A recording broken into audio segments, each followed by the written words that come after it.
appreciate you two clapping till I got all the way up here. Thank you very much. Big round of applause for them for making me feel nice. Lovely. Big round of applause for yourselves for coming out. Yes. And not you two. You're like, no, make me earn it, buddy. Good. St. Guttys Socialist Clap Club. You better give it to me. This is nice. I love it out here. I was out here all weekend, man. I'm coming from Dayton, Ohio. I came out here from Dayton.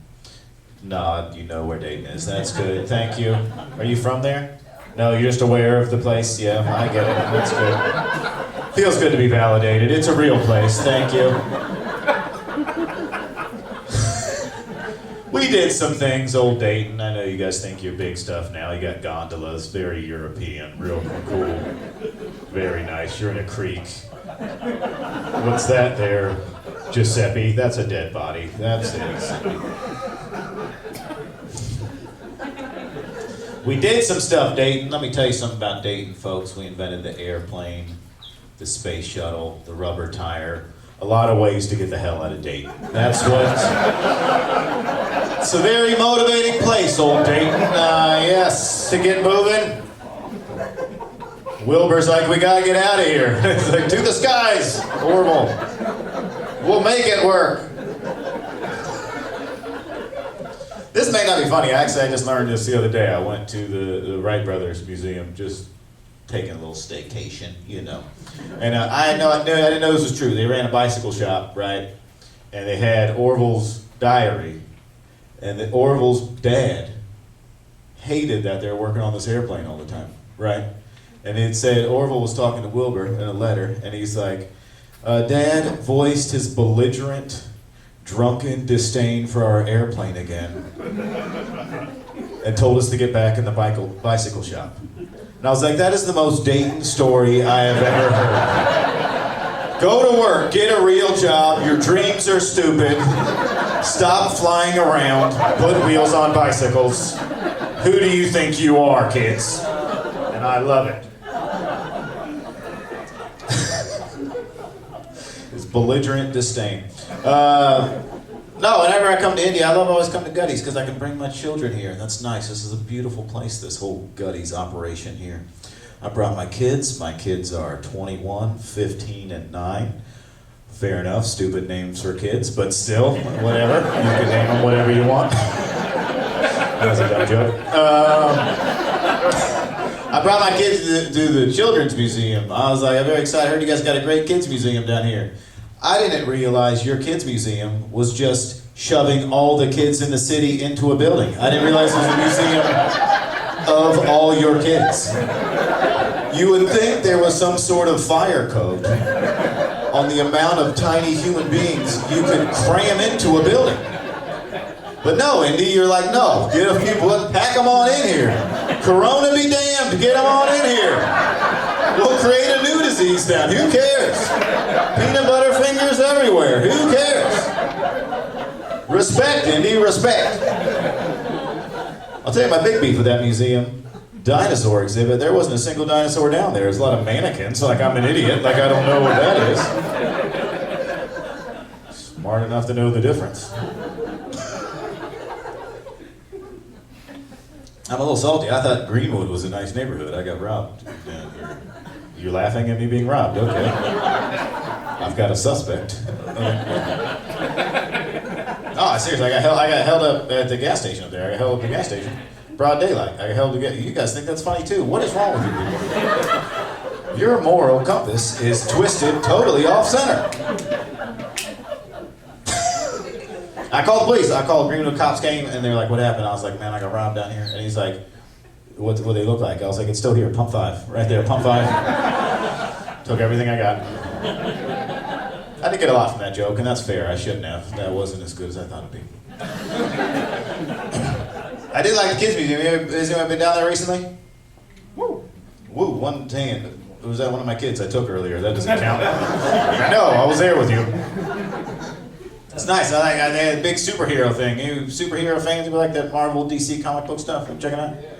A few people, yeah. You like it was nice. I didn't realize until it was like, what's it like the '70s? Every superhero just had the underwear on. Like that was every the level of creativity really jumped up after they're like, maybe we'll put the underwear on the inside. And then, well, who's your favorite? I'm walking through this superhero thing, and I was trying to figure out, I've had this, because I love all these Marvel movies and all sorts of stuff, and I'm always like, which one, like what power would you have? You could be any of them. Like what would be the guy you want to be?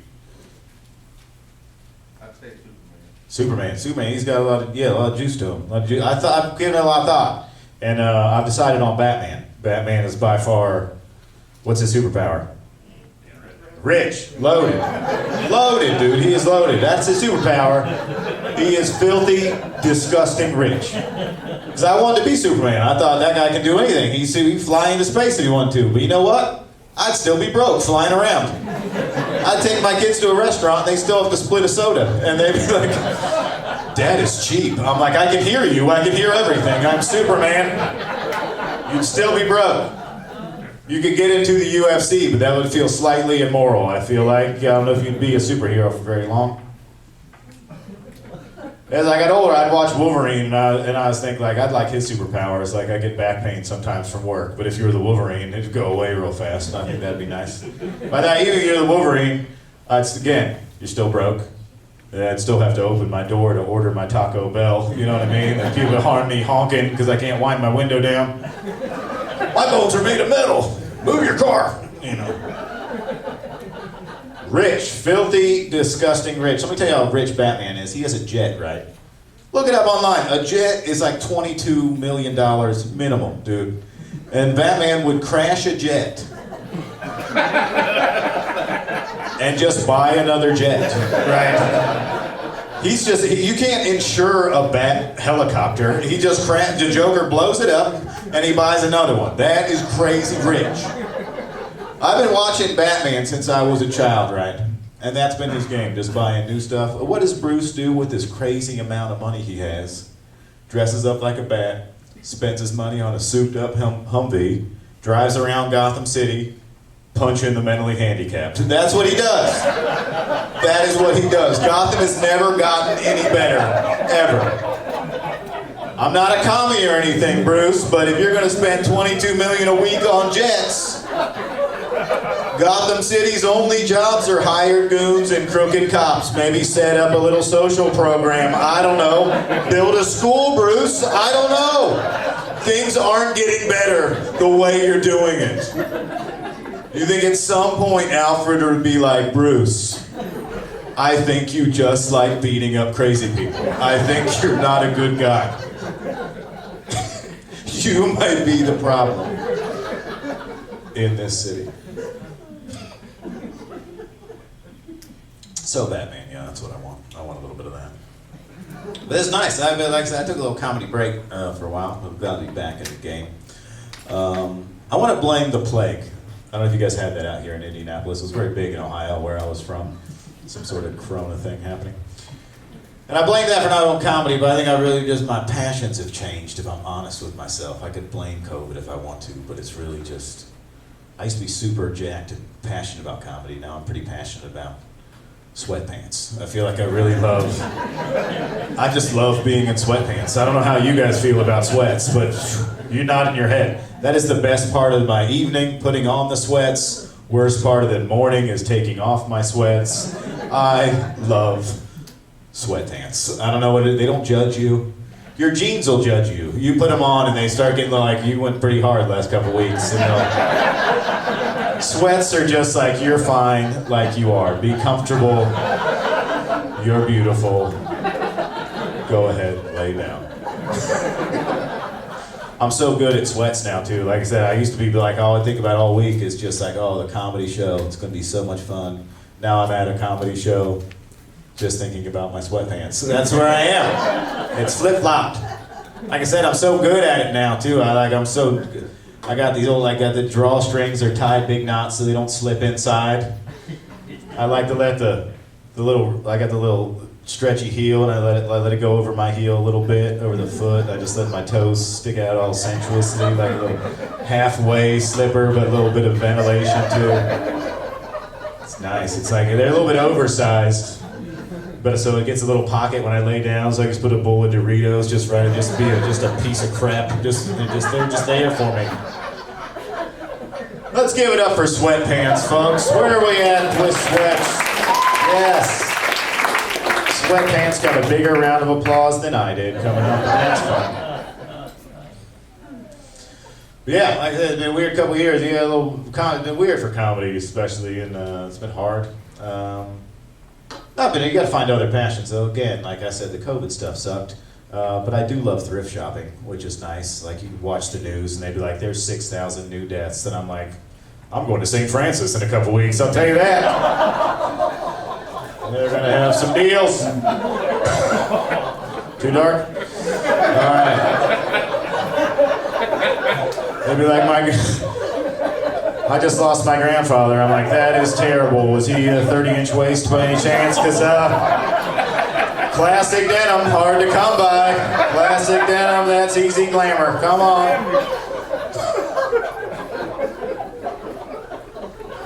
But a lot of comics all complain that they're always like, "Man, this was the worst year. The worst year I've ever lived. Worst year." Like, really, worst year? Really? Watch the History Channel. You think this is the worst? You ever seen one of those Holocaust documentaries? I think that was probably rougher. Never heard some old Jewish guy being like, "Man, that time sucked." But at least I got to be around my friends. And that's... Some people just shaking their head, and that's fine. All I'm saying is the year we had to watch a lot of Netflix and order pizza online. We pulled through, folks, I think. Pat ourselves on the back for making it. Any global catastrophe where we all get a little bit fatter isn't going to stick around in the history books that long. We're not that great, is all I'm trying to say. We did it, but really, wow. Great us. The only people I want to hear complain is any parents who had to homeschool some kids. I'll listen to you complain. Anybody in here? Yeah, I see your eyebrows went way up. Terrible, wasn't it? Terrible. Right? I don't pay taxes to watch my kids all the time. Right? That was never my plan. Absolutely never my plan. If I had known that, absolutely not. Let me tell you something. I had to homeschool 5 teenage kids. Yeah. 5 teenage kids. Only 2 of them were mine, which is messed up. I didn't pick them up off the street or anything. I wasn't like, "Hey, we're doing book learning in here, kids. Come on. Got a projector set up. We're going over the periodical table. Come on." No, let me tell you, all right, like the 5 teenage kids. 5. Never in my life did I think I'd find myself sympathizing with school shooters. And that's where I found myself. Too much, too far again. Okay.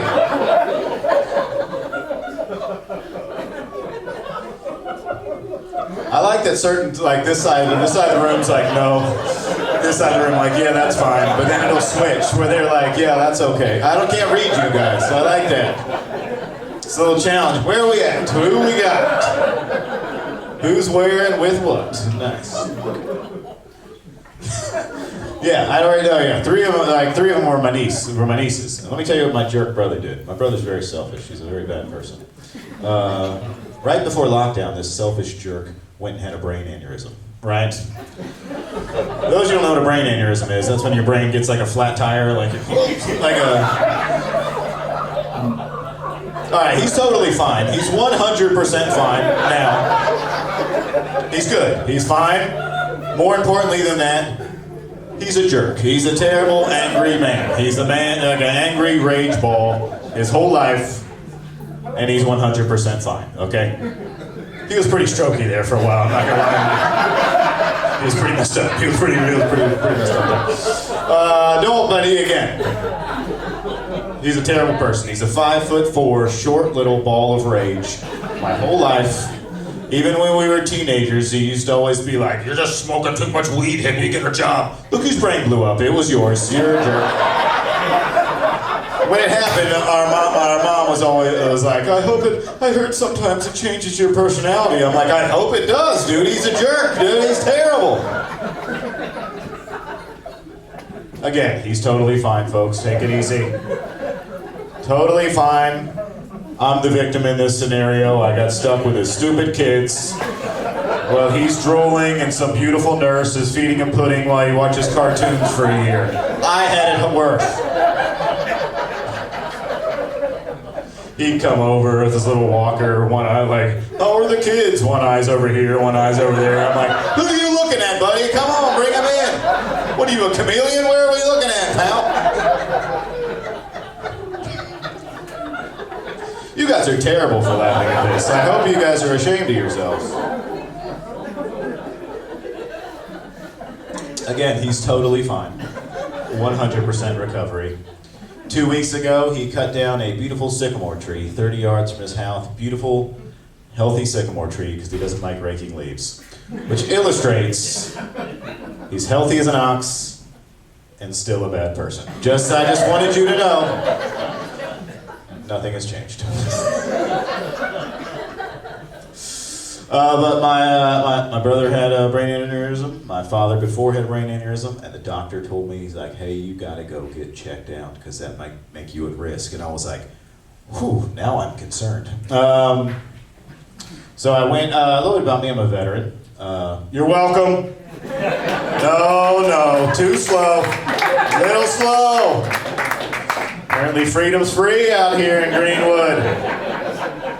Indiana, I thought you guys were quicker with the patriotism. That was very slow. I'm just kidding, I was Air Force. I did absolutely nothing. I didn't deserve that response. My friends are like, did you kill anyone? And I was like, probably. I did construction in the Air Force, and I ran very unsafe work sites. I'm sure someone died. I just see pits with rebar sticking out, and I'm sure it caught someone, you know. I went to Iraq twice, and my buddy's like, what did you do over there? And I was like, did you see American Sniper? And they're like, whoa. I was like, no, none of that. You know that one scene where the guy's like lowering the concrete berms down? That was me for 8 months there. Give me my parking spot at Lowe's, sir. Thank you. But yeah, I had to go get checked for a brain aneurysm. And as a veteran, I go to the VA hospital. Are there any veterans in the room? Yes, do you go to the VA hospital? How do you like that? Yeah, you get what you pay for, right? Folks, those of you who don't know, you got to pay for your health insurance. You might be like, man, that's expensive. You lose a finger, it'll cost you $6,000 to get it sewed back on. The VA will do it for free, but they're just going to staple it to your forehead. Like, you're going to get your finger back. Yeah, just they'll fix your broken bones in Photoshop. They'll just show you, they're like, look, that's all good to go there, you're fine. This was your first x-ray, this is your second. Have a lovely day, thank you very much. Here's a bucket of pills. That's what they'll do. Yes, in total agreement. So I had to go, and I'm in this, like, it looked like some Soviet-era CAT scan machine. I've never had to get a CAT scan before. Anybody get a CAT scan? Yeah, wow, I get in this thing. They don't tell you anything. They tell me nothing. You just, like, hop on that thing, lay in there, and it's like a big microwave for your head, and they slide me back in there. And I know they give you this medication in you, and no warning whatsoever. He's like, I need this for the CAT scan to work. And it's crazy. It's like, first your arm feels real hot, then your body's gets warm, and then your mouth feels like a battery, tastes like a battery. Then it feels like you peed and pooped your pants. But you can't check if you peed or pooped your pants because your head's in a microwave. So you just feel like, and the guy's talking to me right here. Like, I'm trying to have the banter with this dude.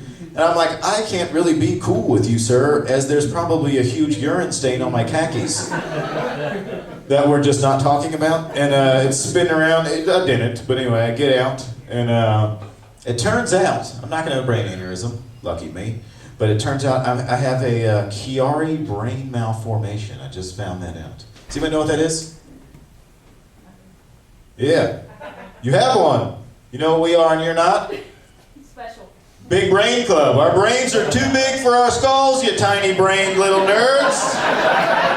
Me and you, we do have our superpower, our gigantic brains.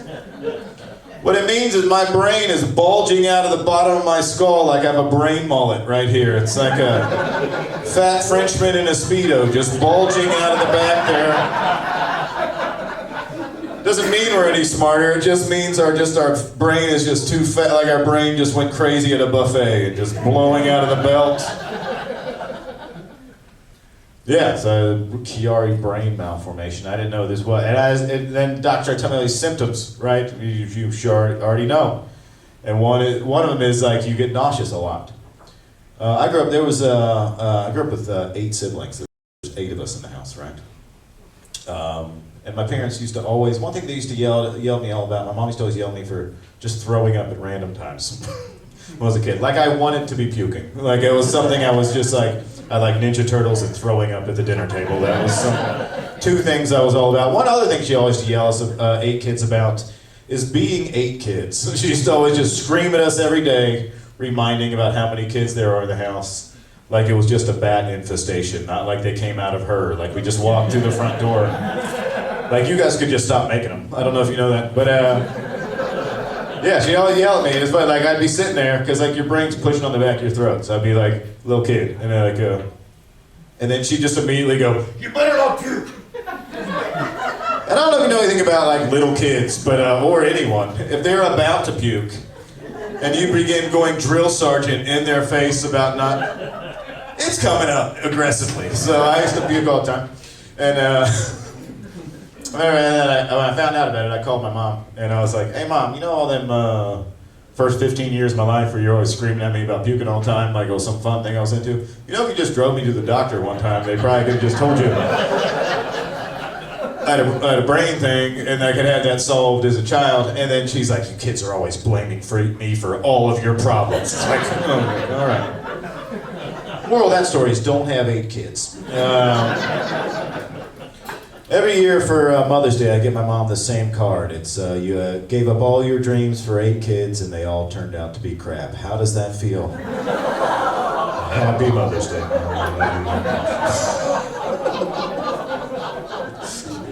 You thought after the first 4, we were all dumb as rocks, but you thought you'd keep going, and maybe your genes could make a good one, but nope. But it was funny, I got the brain thing, right? And then the doctor told me like this, the doctor's like, "Oh, it's not a really big deal. We just slice the back of your neck and we shove your brain back in there." He did it like that. He just did his hand like that. Like, it's like, and then I turned 40 last year, and I'll tell you, any man over 40 knows intimately how big their doctor's fingers are. And we'll just leave it right there. And I was like, I don't need your giant sausage fingers in the back of my skull. I don't know how you're a little too cavalier with the... You're gonna wear a glove? Maybe like just shoving, packing Play-Doh back in the thing there, good?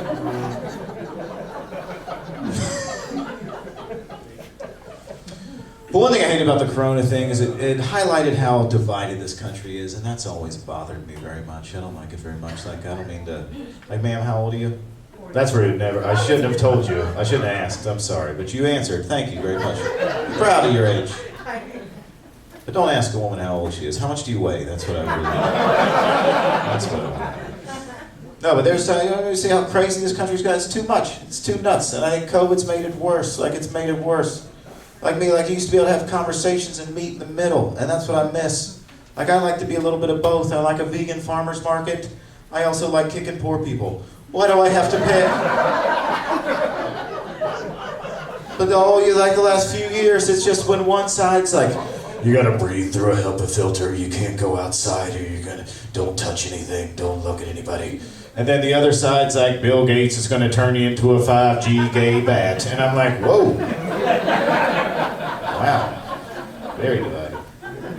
So I've been trying to work to bring this country back together. I don't know why there's ways, right? And I didn't think it was possible. We don't think it's possible to bring it back together. But I'm gonna tell you a story. I was at the BMV. Okay, I don't mean to brag, but I was at the BMV registering a vehicle, and we were in there. And the BMV is all kinds of people: young, old, black, white, different religions, government workers, civilians. All there, all miserable, right? And we're in there, and I was in there waiting in line, and this bee flew in, and it was going crazy, and every single person there is like, ah, ah, ah, And then I saw this young black man and this old white woman working together, and they're like got a poster and they're trying to swarm it out. And the lady like behind the desk comes out and opens the door. Everyone forgot who they were and began working together for this bee to get it out of the room. So now whenever I see any discord anywhere, I keep jars of bees and I just shake them up. And then I slam it down and I'm like, come on, America! So anyway, folks, I've been Luke Capasso. You guys have been great. Thank you very much.